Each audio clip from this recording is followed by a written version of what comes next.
నమస్తే. నిమ్స్ ఆసుపత్రి మనందరికీ తెలుసు.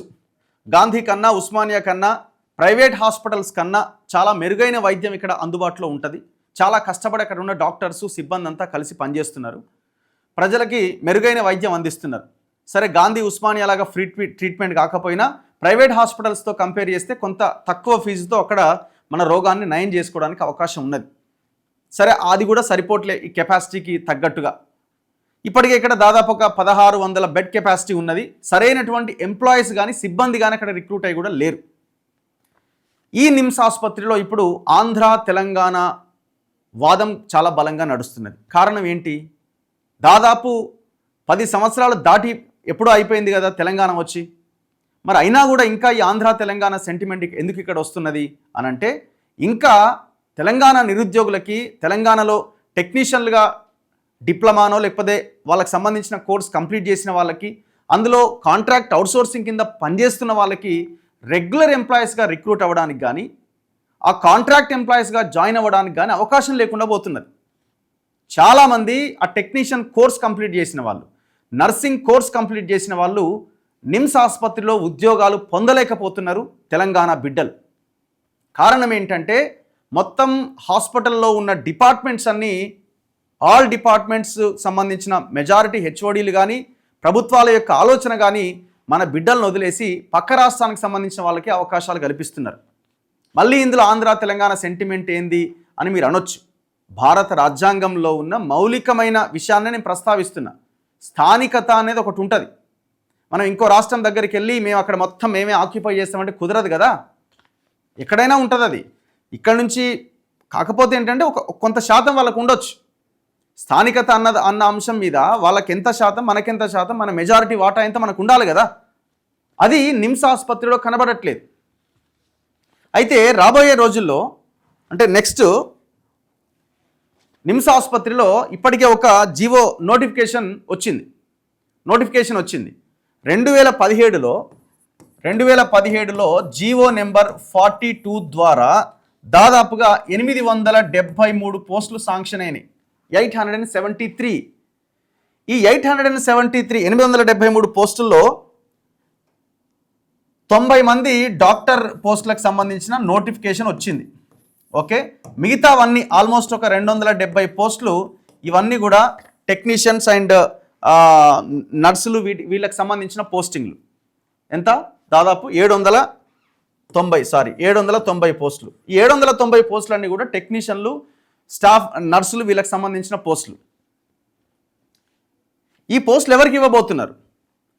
మన పిల్లలు ఏమడుగుతున్నారంటే, తెలంగాణ వాళ్ళని రిక్రూట్ చేయడానికి అవకాశాలు కల్పించండి. ఎందుకు? నిమ్స్ యాక్ట్ ప్రకారంగా అటానమస్ బాడీ అది. ఇప్పుడు మీరు నర్సింగ్ సంబంధించి స్టాఫ్ నర్సులు, లేకపోతే నర్సింగ్ సిస్టర్సు, టెక్నీషియన్ల పోస్టులు గాంధీ, ఉస్మానియా, ఈ రాష్ట్రంలో ఉన్న అన్ని హాస్పిటల్స్లో రిక్రూట్మెంట్ జరుగుతూ ఉన్నాయి, మీరు చూస్తున్నారు. కానీ అదే నిమ్స్లో 27 సంవత్సరాలుగా రిక్రూట్మెంట్ లేదు. 13 సంవత్సరాలుగా నర్సుల పోస్టుల రిక్రూట్మెంట్ లేదు. అది ఒక అటానమస్ బాడీ. అది మొత్తం కాంట్రాక్ట్ వ్యవస్థనే నడుస్తున్నది. దాదాపుగా ఇందులో 1100 మంది కాంట్రాక్ట్ ఎంప్లాయీస్ 13 డిపార్ట్మెంట్ల కింద ఉన్నారు. టెక్నీషియన్, ఇందులో టెక్నీషియన్లు 300 మంది ఉన్నారు. 300 మంది టెక్నీషియన్లు ఉన్నారు అవుట్ ఆఫ్ 1100లో. అండ్ సిస్టర్స్ ఉన్నారు ఇందులో. అవుట్సోర్సింగ్ కింద చాలామంది ఉన్నారు. అవుట్సోర్సింగ్ కింద permanent employees, contract and outsourcing. Outsourcing అంటే థర్డ్ పార్టీకి డబ్బులు ఇస్తే వాడు రిక్రూట్ చేసేది అనమాట. ఇట్లా టోటల్గా కాంట్రాక్ట్ అవుట్సోర్సింగ్ కిందనే దాదాపుగా ఈ హాస్పిటల్ అంతా నడుస్తున్నటువంటి పరిస్థితి. ఇంకా ఇందులో ప్రధానంగా అయితే ఇప్పుడు ఈ నోటిఫికేషను, ఈ పర్మనెంట్ రిక్రూట్మెంట్ సంబంధించిన నోటిఫికేషన్ జీవో నెంబర్ 42 ద్వారా ఈ 873 పోస్టులో 90 డాక్టర్ పోస్టులు అయిపోతే మిగిలిన 790 పోస్టులకు సంబంధించి అటు ఇటుగా ఇవి ఎవరితో నింపబోతున్నారు? తెలంగాణ బిడ్డలకు, మెజారిటీ తెలంగాణ బిడ్డలకు అవకాశం కల్పిస్తారా? 90% పైగా 95% మన బిడ్డలకు అవకాశం కల్పించాలి. కానీ ఇప్పుడున్న వీళ్ళ ఆలోచన ప్రకారం నిమ్స్ హాస్పిటల్ యాజమాన్యం, లేకపోతే అక్కడున్న డిపార్ట్మెంట్స్, ఎందుకంటే మొత్తం పక్క రాష్ట్రం ఆంధ్రాకి సంబంధించిన వాళ్ళ కనుసన్నల్లోని వ్యవహారం అంతా నడుస్తున్నది. కాంట్రాక్ట్ ఎంప్లాయీస్ని కూడా వాళ్ళనే తీసుకుంటున్నారు. జస్ట్ ఫోన్లు చేసి ఎవరైనా ఉంటే చెప్పండి, నోటిఫికేషన్ పడ్డదని చెప్పి వాళ్ళకి సంబంధించిన వాళ్ళని రిక్రూట్ చేసుకుంటున్నారు. ఇది చాలా దుర్మార్గంగా దారుణంగా ఈ హాస్పిటల్లో నడుస్తున్నది. సో ఈ మిగిలిన 790కి సంబంధించిన పోస్టుల్లో మన తెలంగాణ బిడ్డలకి 95% పైగా మన బిడ్డలకు అవకాశం కల్పించాలి. ఎంతోమంది నర్సింగ్ కంప్లీట్ చేసిన వాళ్ళు, ఆ టెక్నీషియన్ కోర్స్ కంప్లీట్ చేసిన వాళ్ళు వెయిట్ చేస్తున్నారు. ఆల్రెడీ 300 మంది పిల్లలు అదే హాస్పిటల్లో కాంట్రాక్ట్ అవుట్సోర్సింగ్ కింద పనిచేస్తున్న బిడ్డలు ఉన్నారు. వాళ్ళకి అవకాశం కల్పించాలి. కానీ వీళ్ళు చేస్తున్న కుట్ర ఏంటంటే, నిమ్స్ అనేది ఒక అటానమస్ బాడీ, మిగతా హాస్పిటల్స్ లాగా కాకుండా వాళ్ళ ఒక యాక్ట్ ఉన్నది. సో వాళ్ళ పరిధి ప్రకారం ఎక్కడా కూడా ఇందులో లోకల్ నాన్ లోకల్ అనేది లేదు. సో దాన్ని అడ్డం పెట్టుకొని, దాన్ని ఆసరాగా చేసుకొని పక్క రాష్ట్రానికి సంబంధించిన వాళ్ళు, ఎందుకంటే డిపార్ట్మెంట్ హెచ్ఓడీసు ఇన్ఛార్జ్లంతా మెజారిటీ వాళ్ళే ఉన్నారు కాబట్టి వాళ్ళకి సంబంధించిన వాళ్ళని రిక్రూట్ చేసుకుంటున్నారట. సో దయచేసి రాష్ట్ర ప్రభుత్వమే అక్కడ ఉన్న వాళ్ళకి జీతాలు ఇస్తున్నది కాబట్టి, ఇది రాష్ట్ర ప్రభుత్వ పరిధిలోని అంశం కాబట్టి గవర్నమెంట్ ఇమీడియట్గా ఇనిషియేట్ తీసుకోవాలి. అవసరమైతే యాక్ట్ని మార్చాలి. ఇందులో స్థానికంగా ఉన్న వాళ్ళకే మెజారిటీ మన బిడ్డలకు అవకాశం కల్పించే ప్రయత్నం చేయాలి. చాలా దారుణంగా ఉన్నది ఇక్కడ. మొన్న ఒక అబ్బాయి, నితిన్ అనే ఒక అబ్బాయి చనిపోయాడు. మరి అది ఏం జరిగిందన్న తెలీదు. ఇక్కడ కూడా మళ్ళీ ఈ ఆంధ్ర తెలంగాణ వాదాన్నే మన బిడ్డలు ప్రధానంగా వినిపిస్తున్నారు. ఈ కాంట్రాక్ట్ కింద ఉన్న మన పిల్లల్ని 24 గంటలు డ్యూటీ చేస్తున్నారట, 24 అవర్స్. ఎవరైనా ఒక టెక్నీషియన్ని లేకపోతే ఒక పనిచేసే వాళ్ళని 24 గంటలు ఎవరైనా పనిచేస్తారా అండి? 24 అవర్స్ డ్యూటీలు వేస్తున్నారట. అండ్ ఇక్కడ పర్మనెంట్ ఎంప్లాయీస్ కూడా కొంతమంది ఉన్నారు. దాదాపు ఒక 40 నుంచి ఎంతమంది పర్మనెంట్ ఎంప్లాయీస్ టెక్నీషియన్స్, 60 నుంచి 70 మంది టెక్నీషియన్స్ ఉన్నారు. ఇందులో మెజారిటీ ఎవరున్నారని అంటే ఆంధ్రాకి సంబంధించిన వాళ్ళే ఉన్నారు. వాళ్ళ జీతాలు వచ్చి దాదాపు 1,30,000 నుంచి 1,90,000 జీతాలు ఉన్నాయి. ఈ కాంట్రాక్ట్ ఎంప్లాయీస్ ఏమో ఇందులో కూడా తెలంగాణ ఆంధ్ర వాళ్ళు ఉన్నారు. వీళ్ళ జీతం ఏమో 32,000. పనిచేసేది మొత్తం ఈ కాంట్రాక్ట్ ఎంప్లాయీస్, హాస్పిటల్ నడిపించేదంతా కాంట్రాక్ట్ అవుట్సోర్సింగ్ ఎంప్లాయీస్. చివరికి ఆరోగ్యశ్రీ ఇన్సెంటివ్స్ ఇవన్నీ కూడా ప్రభుత్వం ఇచ్చేవి ఆ ఆసుపత్రి యాజమాన్యము ఈ పర్మనెంట్ వాళ్ళకే పంచుతున్నది. పనిచేసేదంతా వీళ్ళు. చివరికి ఆత్మహత్యలు చేసుకునే పరిస్థితి వచ్చింది అక్కడ. సో మేమేం అడుగుతున్నామంటే, తెలంగాణ తెచ్చుకున్నాం, ఈ మిగిలినటువంటి 790 పోస్టులు తెలంగాణ బిడ్డలకే దక్కాలి. అవసరమైతే ఏమైనా యాక్ట్ చేంజ్ చేయాలన్నా, చట్టం చేంజ్ చేయాలన్నా చేంజ్ చేసే ప్రయత్నం చేయండి.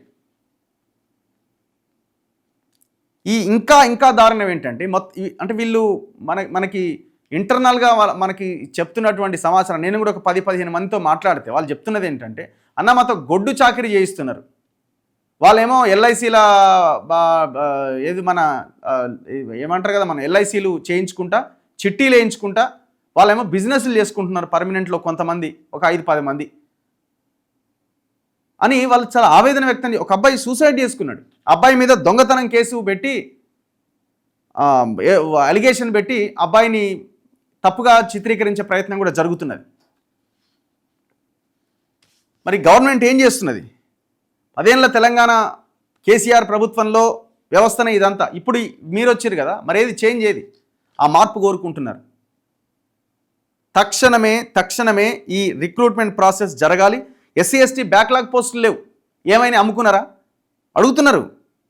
ఎస్సీ ఎస్టీ బ్యాక్లాగ్ పోస్టులు లేవు, 13 సంవత్సరాలుగా నర్సింగ్ పోస్టులు లేవు, 27 సంవత్సరాలుగా పర్మనెంట్ రిక్రూట్మెంట్ లేదు టెక్నీషియన్స్కి సంబంధించి. సో ఇది నిమ్స్ డైరెక్టరు ఆధ్వర్యంలో ఉన్నది. మేము ఏదైనా చేస్తే నడుస్తుందంటే కుదరదు. ఖచ్చితంగా దీన్ని మూమెంట్ కింద తీసుకెళ్ళడానికి మా వంతు ప్రయత్నం మేము చేస్తాం. తెలంగాణ ఉద్యమకారులు, తెలంగాణ వాదులు ఆలోచించాలి. అది మన ఆసుపత్రి, మన పిల్లలు అక్కడ పనిచేయాలి.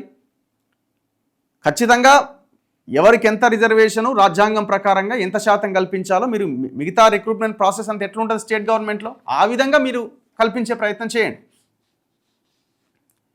సో దీన్ని మరింత ముందుకు తీసుకెళ్లాల్సిన అవసరం అయితే ఉన్నది. ఖచ్చితంగా దీని మీద కొట్లాడాలి. అందరికీ మేము పిలుపునిస్తున్నాం. ఈ అంశం మీద ప్రతి ఒక్కరూ మాట్లాడాల్సిన అవసరం ఉన్నది. చూస్తూనే ఉండండి మన తొలి వెలుగు.